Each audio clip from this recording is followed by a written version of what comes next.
Hi, this is Jed Albring and welcome to the video. In this video, I'm going to talk to you about ClickFunnels, how to clone a funnel. So this is super duper easy, guys.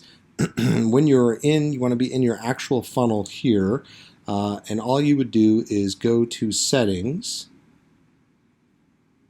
and then from here you would select Clone Funnel. And you're going to see it just uploads right into my account.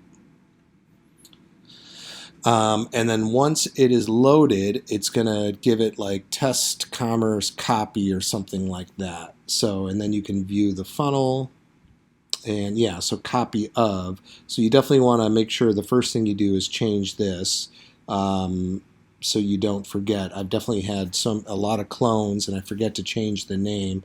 So you do want to go right into your settings as my recommendation. And if you know you're going to call it something else, right?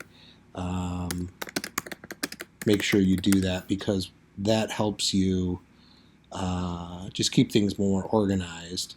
So now when you go back to your funnels, you're not going to see two of the same thing.